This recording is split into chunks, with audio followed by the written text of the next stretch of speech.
बच्चों, जैसा कि रासायनिक अभिक्रिया में ऊष्मा का आदान प्रदान होता है, अर्थात रासायनिक अभिक्रिया के दौरान ऊष्मा दी जाती है अथवा रासायनिक अभिक्रिया होने के उपरांत ऊष्मा उसमें से निकलती है।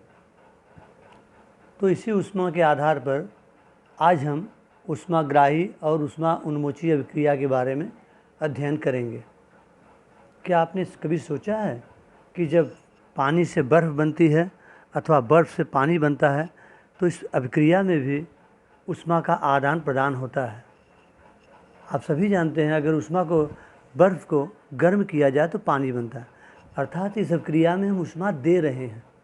लेकिन अगर पानी को हम फ्रीज़र में रख दें तो आप थोड़े समय बाद देखेंगे कि वो बर्फ़ बन गई है, अर्थात उस पानी में से हमने ऊष्मा की मात्रा को निकाल दिया है। ऊष्मा उन्मोची जब निकाल लिए हैं तो वह जाके बर्फ़ बन गई। तो चलिए बच्चों, ऊष्मा के आदान प्रदान के आधार पर आज हम दो अभिक्रियाओं का अध्ययन करेंगे।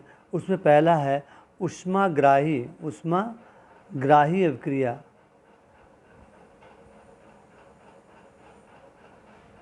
जिसे एंडोधर्मिक रिएक्शन भी कहते हैं। एंडोधर्मिक रिएक्शन, यहाँ से देखिए, एंड फिनिश हो गया। जो चीज़ फिनिश हो जाए वहाँ और चाहिए।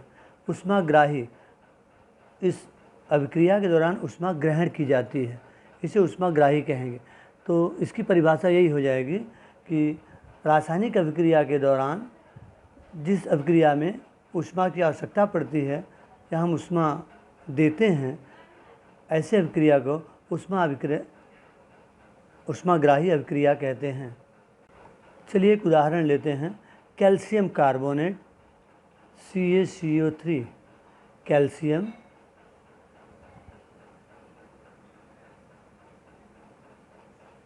कार्बोनेट,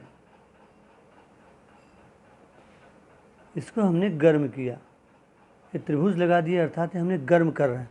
तो यह दो उत्पादों में बाहर आ जाएगी, कार्बन डाइऑक्साइड। बच्चे यहाँ ऊष्मा लिखे हैं, तो इस प्रकार जैसे कैल्शियम कार्बोनेट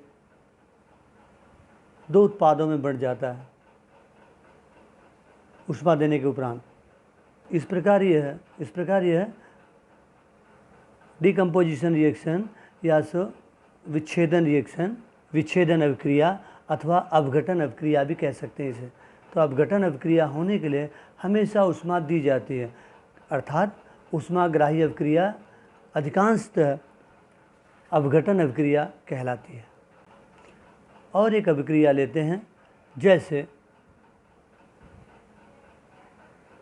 KClO3, यह आपके स्वाध्याय में है, प्रश्न नंबर 8 में। KClO3 को जब ऊष्मा दी गई तो ये विभक्त हो गया दो उत्पाद में। पहला उत्पाद होगा KCl और दूसरा उत्पाद होगा ऑक्सीजन।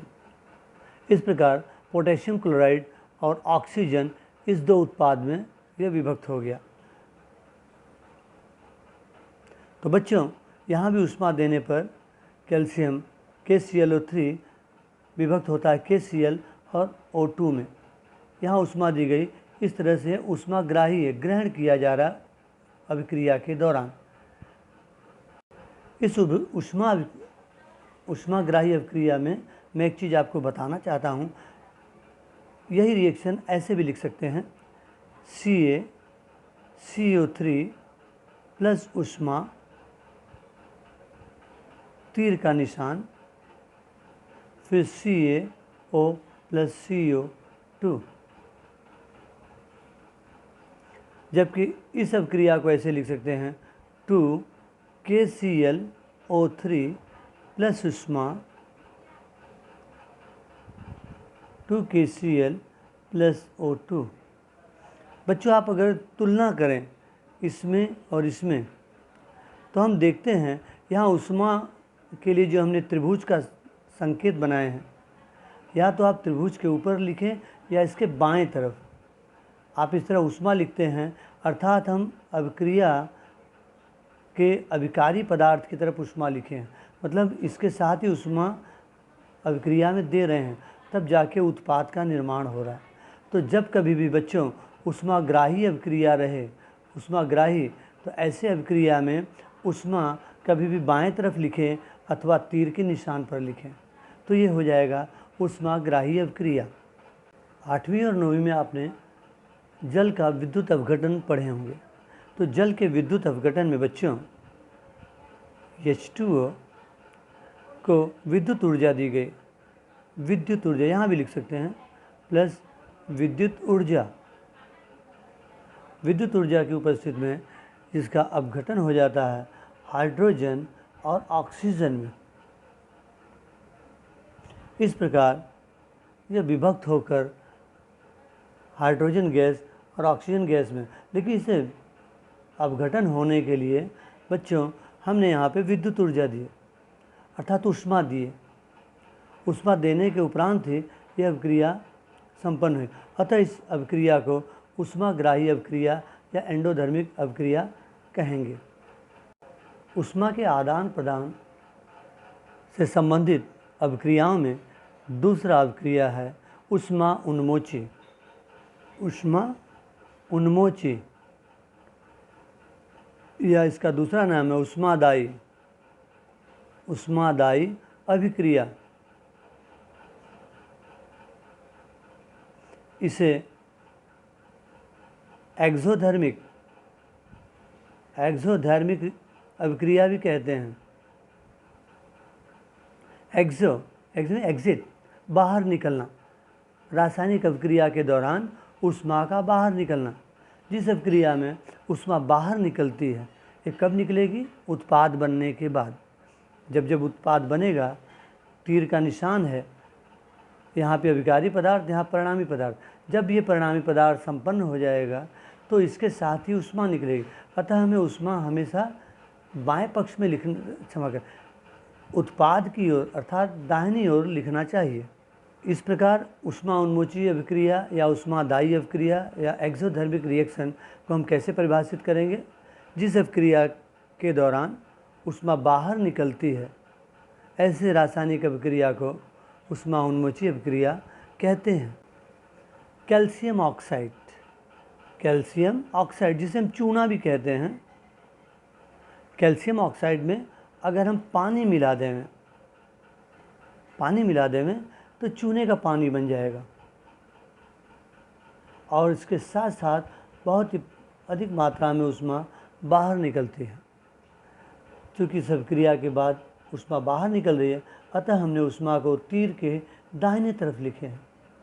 दाहिने तरफ लिखना मतलब ऊष्मा उन्मोची, एक्सोधर्मिक रिएक्शन, ऊष्मा निकल रही है, तो अतः उत्पाद के तरफ हम ऊष्मा को लिखेंगे और तीर का निशान सदैव ऊपर होगा।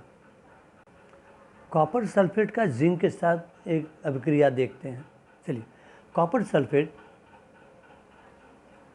एक क्रिया की जस्ता के साथ, ये विस्थापन अभिक्रिया है, क्योंकि सल्फेट जो है कॉपर छोड़ के जिंक के पास विस्थापित हो जाएगा।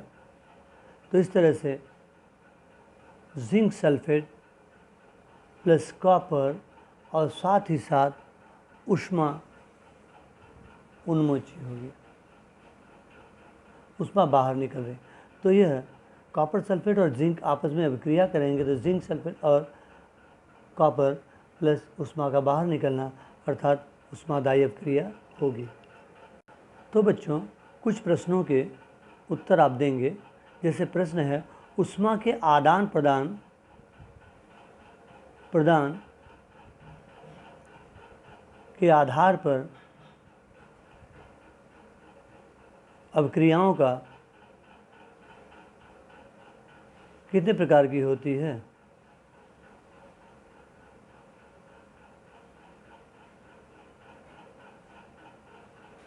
नाम लिखें उनका, परिभाषित करो।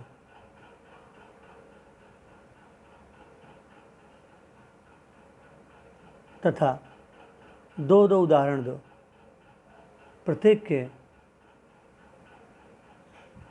दो उदाहरण लिखो।